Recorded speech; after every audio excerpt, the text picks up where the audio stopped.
Welcome to the Silver Creek Insights podcast. I'm your host, Felicia Wiley. Today, we're diving into the world of embedded systems, IoT, and scaling technical teams with someone who's done it all, from firmware to director level strategy. Jake, welcome to the show. Why don't you tell us a little bit about yourself? Yeah, totally. Thanks for having me. So I'm Jake Blair. I tell people on calls and such, I'm a firmware engineer and AI researcher by trade that switched over to the dark side. I always really wanted to give that white glove treatment to customers because I've been in that seat. I've designed electronics, I've built the software systems around them, and I'd always just thought it was better to have a technical person in that seat. So, you started as a firmware engineer and you have climbed into leadership roles in solution engineering. What drew you to embedded systems and IoT in the first place? I needed a job. It's really kind of what happened. It was the job I could get. Is really what happened at the time. Like I had studied mathematics. I was doing research in AI, building these AI systems from the ground up in C++, and I just needed a place to go. I'm from Minnesota. It's not like the bustling tech hub that the Bay Area or California is. So I needed to get in a place. And I was coaching rock climbing, and one of the kids got hurt one night, and one of the moms started yelling at me because she needed somebody to chew out, and I've been chewed out my whole life. So I was kind of like, I hear you, I get you, I know what's going on. And then she came back and said, "Hey, sorry, I was being kind of a butt. What do you want to do with your life?" And then I got introduced to her husband, and I got a job. But I just needed to pay rent. I feel you on that. But was there a moment in your early career that kind of sort of shifted how you approach engineering or problem solving? Yeah, absolutely. I mean, I think it was kind of when I was given my first big project. I was working at Zergo Technologies with that job, and I was given a project to design a Bluetooth tracking system for Amazon. It was supposed to be like a little 10-unit proof of concept to track all the carts that go onto their trailers. And I just dug in as hard as I possibly could. And I feel like for me, it was really the customer experience and hearing what they needed that really changed the whole mindset for me. I think some people like to solve problems for problems' sakes. I really like to solve things for the people that need them, that kind of have that burning passion or that burning need. So switching requirements, understanding where they're coming from, and really, I just think it's all about empathy at the end of the Mhm. day. And Ooh, I think that was the big transition for me. I mean, that'd always been kind of part of my background, but to build that into the engineering was really critical and really kind of changed where I was coming from. I love that you mention it. For some odd reason, the more people I talk to in the space, the more people keep talking about empathy and compassion and just being human. And I feel like with all of these new technologies, I think people are increasingly scared of where the technology may lead, and they're recognizing that their power is in being human. Because with the experiences that we have throughout our lives, how we can relate to others, like it really does make a difference. And you just saying now, like you care about problem solving for like the end user's sake, that person's sake. And that's why you should be creating products in the first place. You need to figure out what is it solving? Is it actually going to be solving these issues as opposed to just like doing what you want to do for that sake of just doing? Totally, 100%. And it can always be so frustrating to just like go to a web page, fill in your information, maybe not get what you need. Mhm. Kind of wondering why did you build this thing in the first place? And I'm way more of a big believer in just being the shining face to be like, hey, I'm Jake. I'm here to actually come solve your problems. Which is amazing. So now, as the director of solutions engineering at I'm going to say that again. I just stumbled that. You're good. So, as the director of solutions engineering at Eagles Electronics, how do you define what solution engineering like really needs in 2025? I know you talked about designing and solving problems for the end user's sake, but what can you define that for me? Yeah, absolutely. I think the thing that we want to do different here at Eagle, and I've wanted to do kind of throughout my career, is I was sick of the statement, I'm just a dumb sales guy. It doesn't really get anybody anywhere, and I think it's just kind of a weak cop out. I don't ever want to hear it heard at this company. So for us, like we believe that anyone in a sales position or a customer forward position should have the technical expertise of experience in going through the loops, It builds that customer empathy, makes you understand the type of difficulties that they have to go through. So for us, it's we believe all sales is technical sales. I think the day of just being a salesperson is kind of dead within the tech space, or I Mm. hope it dies. I think really having the backbone to understand what's going on is just so critical. I completely understand. And when do you think this like death in sales to all sales being technical sales, like that happened? When was that transition? Yeah, I mean, it's really hard for me to say. Like, I think it's just the old guard aging out and the new guard coming in. It's harder to get into the space now. Yeah. It's not as easy as it used to be. I mean, back when probably a couple of years before I graduated college, if you had a computer science degree and a pulse, you could get a job. And like that is not what's going on anymore. You got to show that you mean it and really, Mm. really want it. So I think like as these shifts have happened and people are getting better and better at what they do, they just want to be in front of those types of folks. There's nothing worse than just interacting with somebody who wants to push paperwork. It's really about knowing what's going on. So no longer is a time for personality hires, right? Unfortunately, no. I don't know how I'm going to get a job in the future, but I was the personality hire at my like first like tech company, and it was because of that where I was able to like. So a little bit of background about me. yeah. I'm not sure if we spoke about this. So I worked. I first started off as a data analyst, and I got Mhm. into that because I was a personality hire, and I worked as like a sales assistant, and I got really involved in like sales analytics. And then the business intelligence team, like I started like doing side projects for them. And then they're like, oh, you're actually like interested in this, you should like take some classes on your own and then like we'll give you more work. And then I got into like data analytics from that. But I was very grateful for that because I don't know, like I was not qualified. Oh, totally. I mean, hey, same here, man.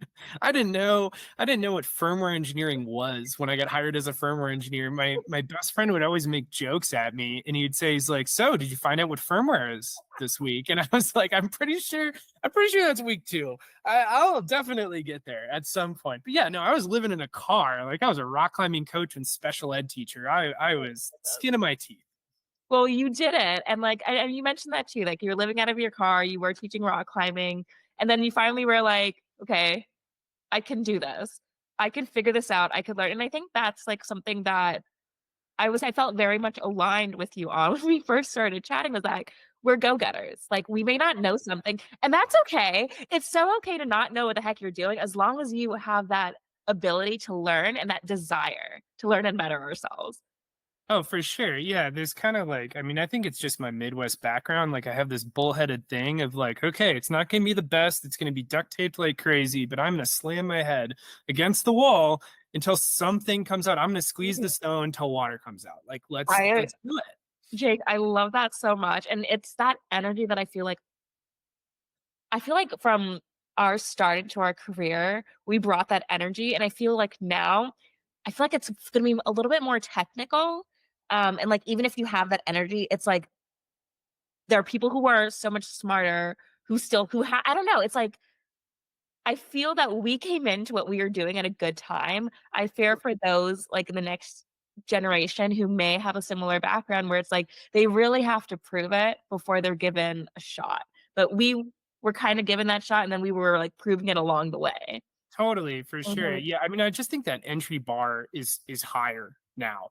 I mean, being able to like do improv jazz and feel the music is the 10% on top that like makes you great for sure. But yeah, the bar is way higher. You got to jump a lot higher to even get there. Which is crazy. And it's like I feel like you've probably seen this, like the job openings right now. It's like, oh, you need a master's degree and you need like 15 years for this entry level position where you're going to get paid like $75,000. Totally. Yeah. I mean, it's just a crapshoot. And then you're trying to like, blank apply on LinkedIn. Like nobody gets a job that way. It, No, it, it not just that doesn't way. work that way anymore. You have to know somebody and you have to get Yeah, in somewhere and you got to get in front of somebody. which is crazy. And I feel like 10 years ago, people were saying that, but it's gotten exponentially worse. Totally. Yeah. Absolutely. I mean, even for me, I have a very desired skill set and like, I'm not applying to a job on LinkedIn either. I know somebody or it's not happening. Like I Mhm. know Through how this. word of mouth, yeah, know someone, just continuously like check in. I think that's also another important lesson that I've learned throughout my career, it's like make those relations, check in with your people, help your people, and they'll also help you. And I feel like more and more often, people want to help. People Totally. understand the struggle that just even finding a job is, and especially in our industry where it's just getting increasingly more difficult. There's also a lot of companies are turning their tech teams like offshore because they're more affordable. It's like there's a lot of competition going on, but if you have nurtured the people that you know that are in your circle, they want to help you. No one's Oh, gonna be absolutely. And even like, everybody's looking for a young kid to mentor that's going to be the next hotshot. right. That's still out there. That still exists. It's just probably one of the few routes to get in now, is what I would say. So I have some questions, have some more questions though. So you were a founding member of the solutions engineering team at Memfault. Mhm. What lessons from building that team have you now taken with you to Eagle? Yeah, totally. I mean, so they hired me over at Memfold, also firmware space. I think like the caveat on the firmware space is like this is the sweatiest, most cystic acne filled space of engineers like in the world. Like it is, people mean it. They want you to know how much they know about it. So it's harder to connect Mhm, at the end of the day for the customers. So they were really just looking for somebody who knows what a microcontroller is and has a personality, which is a really small Venn diagram, is what I found out in the world. So anybody looking for a job, that's out there, for sure, absolutely. The big thing that I learned there was we were doing a lot of technical validation for customers. We're integrating our SDK. Everybody's got competing priorities. The most important thing to get everybody on the same page was to have defined outcomes that you mhm, want to align with. So don't just pass somebody over a bunch of code or your technology and say, like, okay, well, take a look at it and I'll see you in 2 weeks. Like everyone loses in that scenario. Everyone winds up frustrated. You really want to be in front of not only their engineering team lead, but you want to be trumpeting that upwards to whoever's going to be making the purchase decision. Usually the people at the engineering level, although it's not always true, but a lot of the time, have difficulty conveying the technicals in relationship with the business outcome that they want to have associated with it.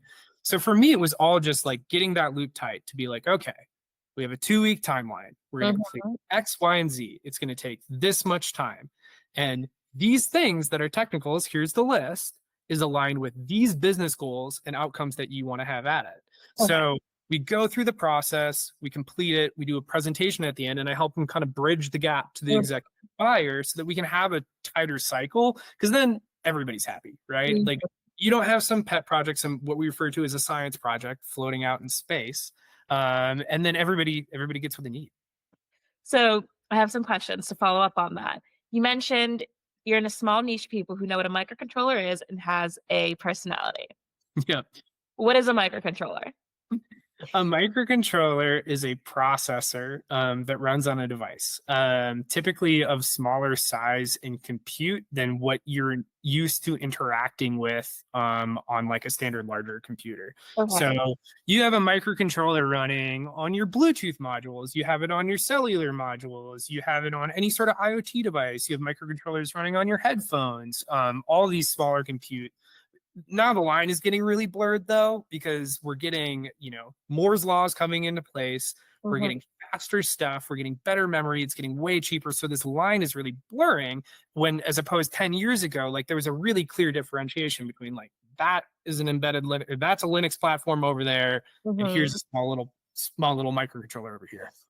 So now, so you've been deep in the weeds with asset tracking, BLE, and real time location systems. How has the IoT landscape changed since you entered the field? And I think you said about 10 years ago, right?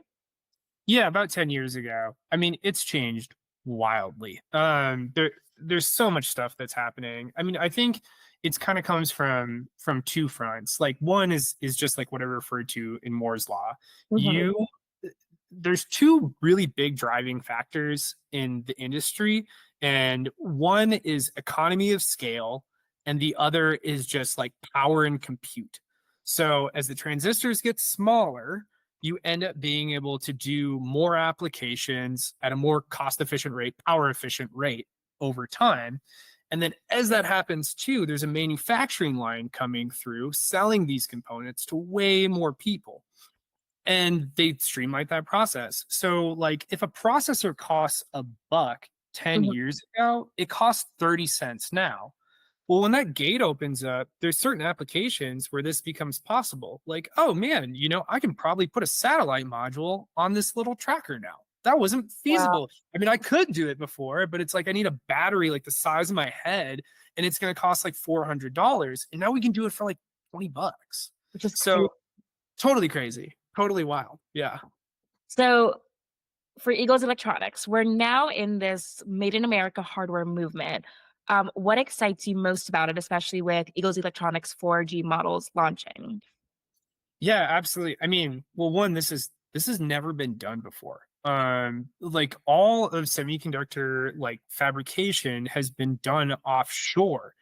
And that's primarily because of what I talked about earlier, just like economy of scale. And at Mhm. the end of the day, most of those lines were done not in an automated fashion. They were done by with labor forces. So that they have a collection of different SMT machines and validation equipment, and you got 10 people in that row.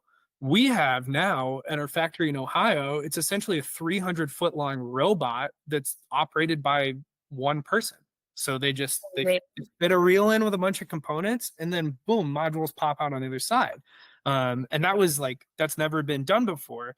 So there has been like this big effort to onshore these style of components, which makes a lot of sense, right? We can't be dependent upon everyone else all the time, always. Mhm. It's just not an effective thing. I mean, we saw that during COVID when lines broke down.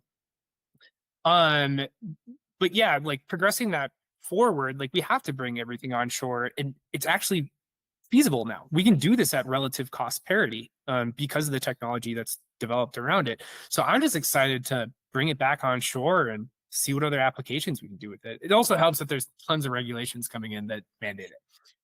I love this for you because it really is a dramatic shift and crazy. Like you mentioned, this is the first time this has been done. And Eagle Electronics is at the forefront of this shift to be the first to manufacture cellular modules. Yeah, cellular modules. For some odd reason, I'm getting like a little lisp when I say that. No worries. So, can Your you tongue share? twister. Can you wait? First of all, can you say cellular modules 5 times fast? Cellular module, cellular module, cellular module, cellular module, cellular modules. It's tough. That was good though. That was impressive. I can't do that. I'm cellular no, see, won't even but can you share how this shift came to be where with Eagle Electronics being, the first to do all this manufacturing? Yeah, absolutely. So it's kind of a crazy story. So two of our co-founders came from the venture capitalist space, and they invested in a group called Finite State. And if you've been following tech news, you may have heard of them. Finite State had their big break in 2019, where they discovered a lot of the backdoors in Huawei telecommunications equipment, which led to them being banned domestically. And I think it tanked like 30% of their market cap globally as like an end result. So Finite State does this independent analysis, uncovers a big back door, and then like the what happened afterwards is companies came to Finite State and said like, hey, we are really looking for a stamp of approval. And one of the good actors and continues to be is a company called Quectel that holds the market share of cellular modules. It's a Chinese-based company owned by Chinese nationalists. So as geopolitical concerns kept ratcheting up, they came back to Finite State and said, "Hey, like we got to figure something out for the North American market. We're concerned that we're gonna get kicked out. Do you have any ideas?" They came back to our co-founders, and they wound up on the model that we have today, where we're licensing their technology, so we get to build like the biggest leaders in the cellular module world here in the United States. Except we own the software stack, and then we have access to all the IP and automation points. That is crazy. So we had let me make sure I'm getting all the players. You mentioned Finite State Mm-hmm. and you mentioned Qualco. Huawei. Huawei. Okay. So this Huawei. So Huawei. A Huawei. Okay. I was never going to spell that correctly. I was spelling with a QU.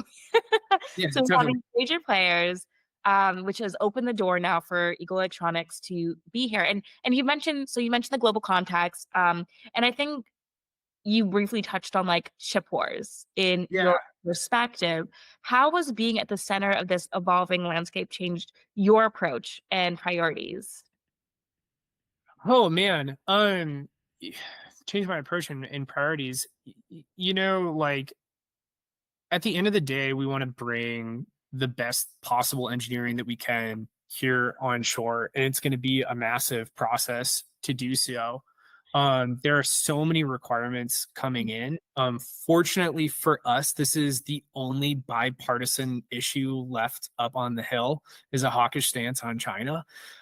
So because of that, we have like the ability to onshore things, but like it's a sensitive subject. Like Mhm. there are cases in both directions where there's been some sort of IP exchange, et cetera, where each respective country has pulled the plug on the other. I mean, that happened kind of in the United States, and that's happened United States to China on multiple occasions.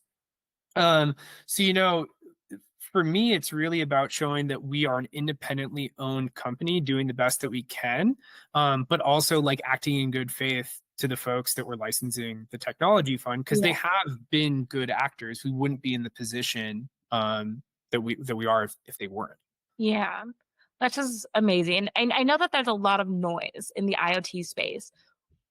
From your perspective, what I can't speak today. From your perspective, what differentiates truly scalable solutions from flashy prototypes? Yeah, totally. I mean, that is like we talk about that distinction all the time. Like there's kind of like two veins from it. One, you have to have the appropriate pricing to be like a larger order style product. The other part is just being up to date with the latest technology stacks. And that's challenging to do. Mhm. Inertia is a hell of a drug and it is strong out here and embedded. When somebody builds something on some archaic system, they want to keep buying it and they want to keep using it.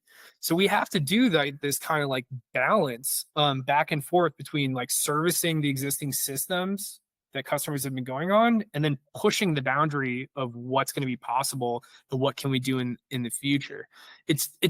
Almost a different problem set than folks like in cloud or like web etc space have, where they can just go like deploy, snap up, move forward, do the next thing. I mean, we have to like get that actual firmware to a device that exists somewhere else that's got like intermittent connectivity, and then they have some software stack, and then they have to write the whole drivers, like all the drivers and everything from the ground up in order to go make that happen so that the electronic can interact with everything appropriately. We don't have infinite compute. Yeah. We have to make decisions. We have to have trade-offs. It's just part of the game. And that's crazy to think about because everything that you've mentioned sits on top of all Right. of these devices. So you're in a whole different ballgame. And it's like without the work that you guys are doing, we wouldn't have the tools and the tools of what we're using now. Yeah, totally. Absolutely. And then there's a lot of people in the space like pushing for a better future with that. Like the Linux Foundation does great work on that. The stuff that I see on Zephyr OS is really phenomenal, trying to make these things truly portable.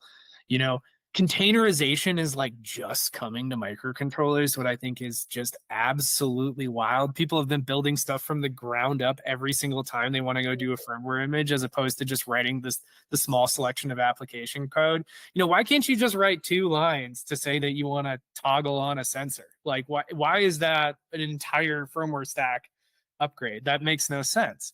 So it's just like it's taking time to catch up with everybody. Yeah. So you're taking time to catch up, but like still without you guys, we would be still in the Stone Ages. Stone Ages. Totally. a hundred Yeah. percent. Yeah. So as someone who has worn a lot of hats, what is one hat? And you're not allowed to say the first job that you got because you already talked about that. So what's one hat that you didn't expect to wear, but now you're glad you did? Oh, one of the, I think one of the ones that I really never expected at all was running go-to-market strategy for companies. Like I came out of my first job, like I was a design engineer, I was a field application engineer, but I was never executive level or anything like that. I was leading big programs and I was front of the right people, but like I still kind of like looked myself in the mirror and I was like, you're just a kid, like you don't totally know what's going on.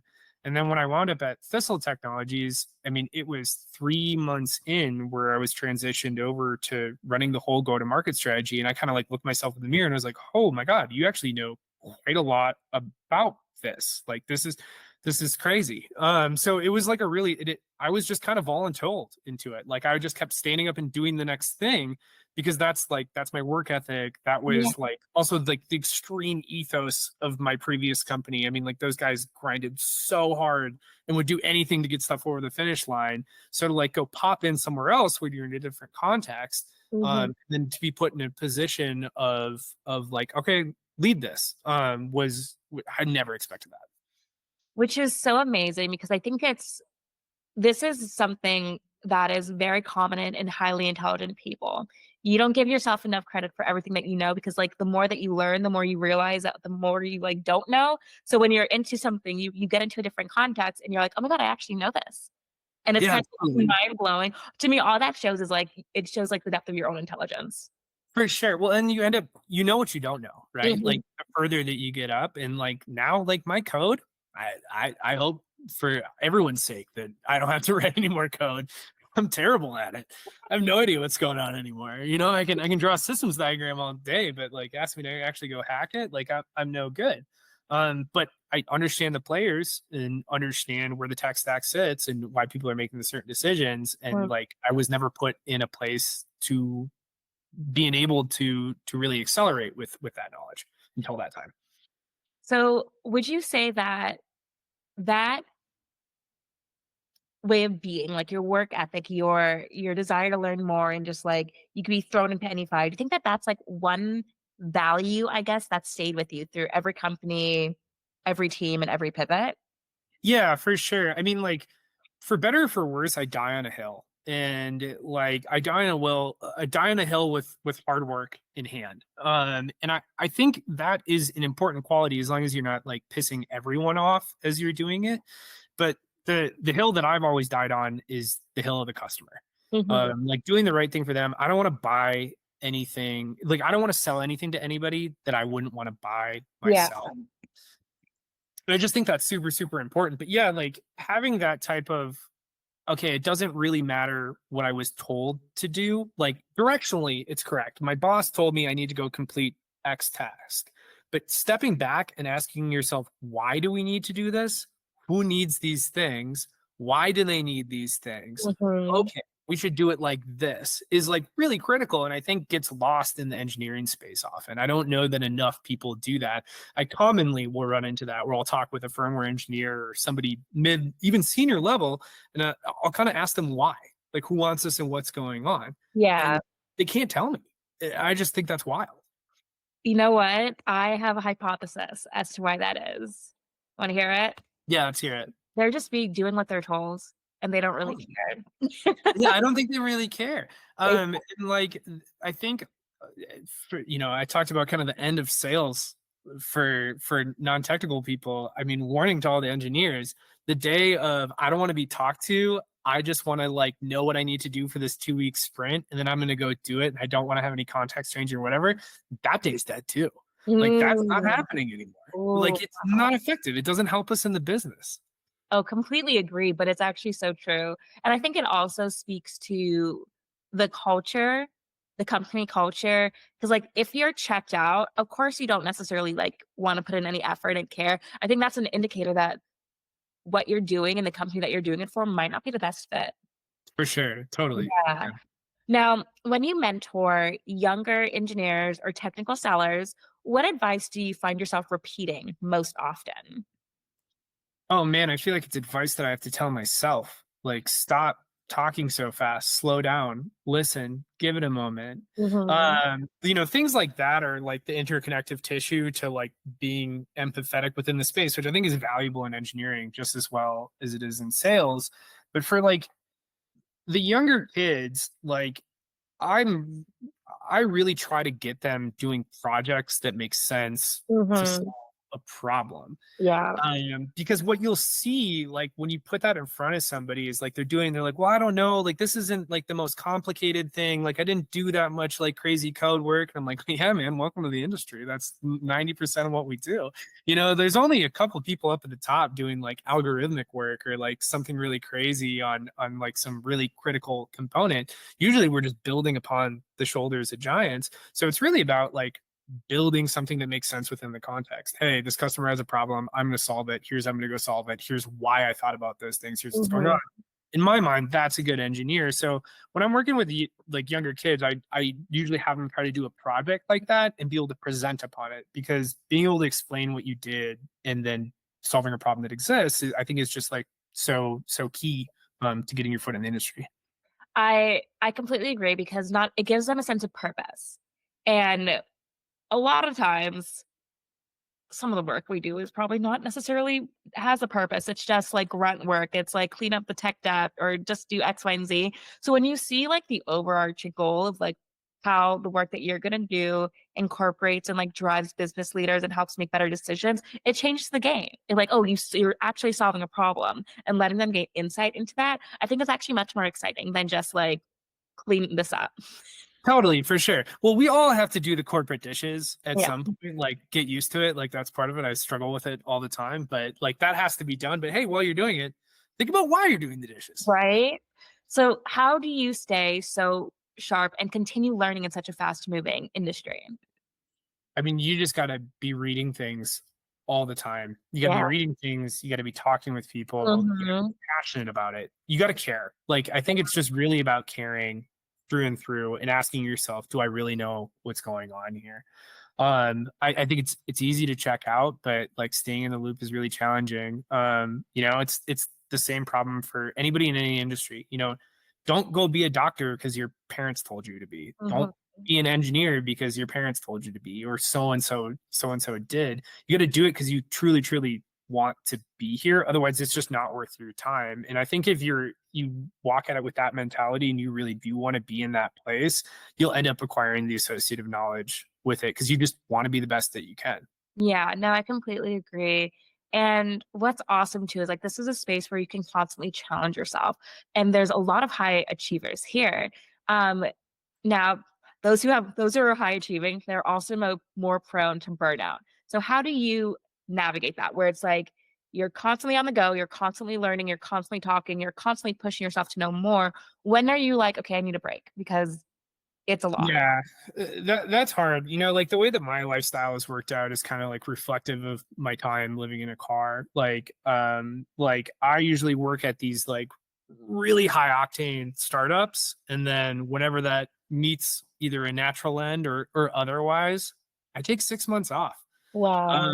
I just chill for a little bit, but I'm like in a really fortunate space to be able to do that. Like that was never an option to me until after my first company because we had an exit and like Mhm. everything was so successful. So I do that and then I try to be rigorous on top of it. I'm outside all the time. I'm making sure that I'm doing things to take care of myself, but taking those breaks in between for me has been really, really great. It also gives you a moment to like really reflect on life. Like it's pretty easy to get caught in the weeds and being like wondering about the code on a microcontroller, but I think it's kind of important to remember that we're all going to die someday. That's really what keeps me going. Sorry. Sorry, that caught me off guard. You know what? You're right though. Like I might start crying because like, that was really funny. You're right. Like life is so finite, and we don't realize. I mean, we do realize. I think we try to postpone like that idea that oh my god, my life could literally end. So we try to distract ourselves with like work and family and priorities, and we don't necessarily take those moments to step back and reflect and just like appreciate life for what it is. So I'm so happy that you are fortunate enough to be able to take those breaks and have those reflective moments and also maintain like your own like mental health in it because the space is crazy. And I wish more people would do what you do, like take time, like be able to Yeah, totally. open it up and be like, you know what, my time is coming to an end here at this company or whatnot, Right. and allow themselves to have. Of course, it's not an option for everyone, unfortunately, but if it is an option for you, like you don't have to work for. every Yeah, single you do it all the time. right? You could Well, make it a at great least gives you the pause because, like, you get caught in the weeds and you're like, oh my God, the timeline is in 2 weeks and we have to get this out the door and we have to get this done. And then it's important to kind of step back and remind yourself, like, does it really matter? Like, yeah, as it, I mean, I'm going to get it done. Like, I'm going to show up and I'm gonna get everything done, but does it yeah. really? So looking ahead though, what is a trend in IoT or embedded tech that people aren't talking about enough, but they should be? Yeah, for sure.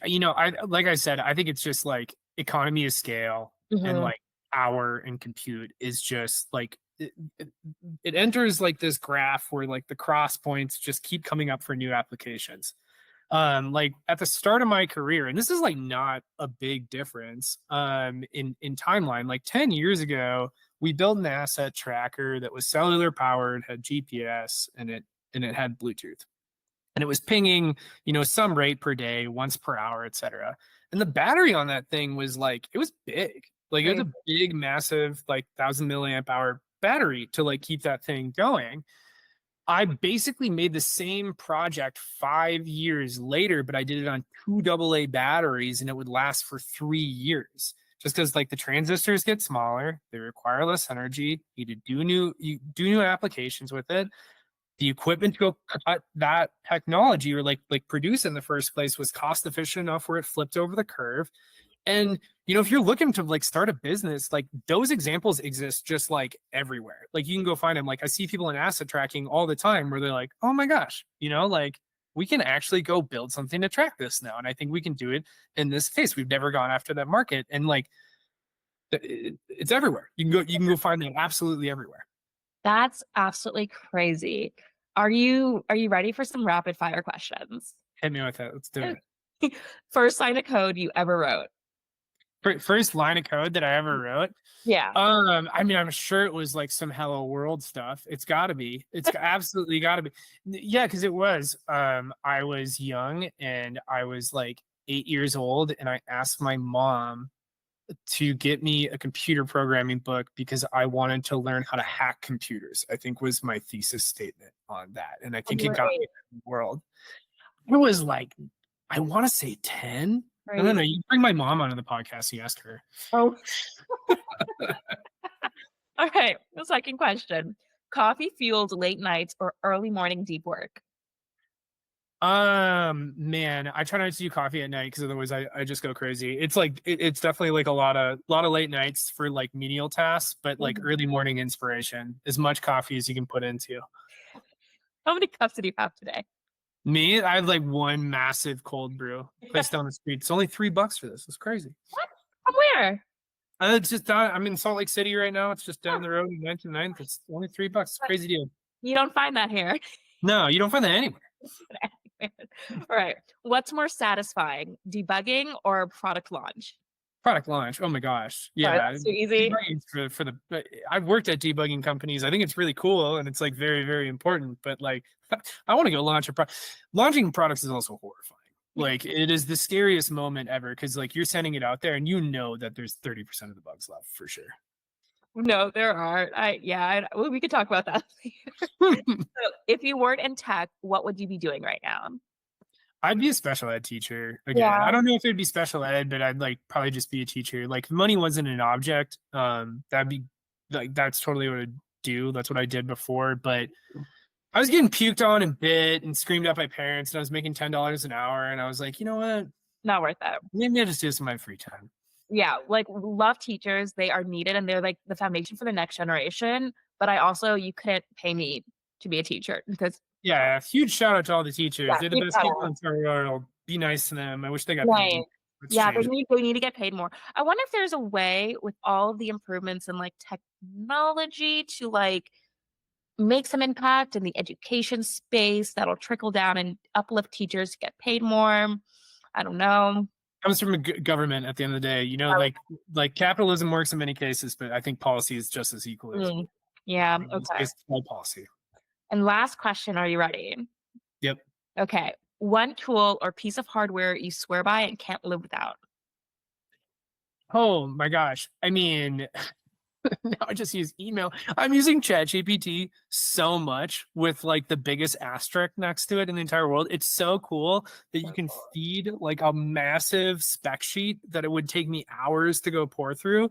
And then it can give me a decently accurate answer as to like, hey, here's like the human interpretation of this electronic. Like that was not possible before. I used to spend hours and hours and hours on RFQs and I would still get it wrong. And now I can get it done in like 15 minutes. It's Which is crazy. amazing. It's definitely helped reduce time that it takes to do certain projects and whatnot, and I'm just like, "Why not?" Because it opens up your door to, like, have free time and do what else that you need to do and put more energy elsewhere, so I'm all for ChatGPT, I love it. Yeah, totally. It's awesome. Well, Jake, we are at time, but thank you so much for this. This was really an exciting conversation. Your energy is everything. Cool. I appreciate it. It was super fun. Thanks for having me.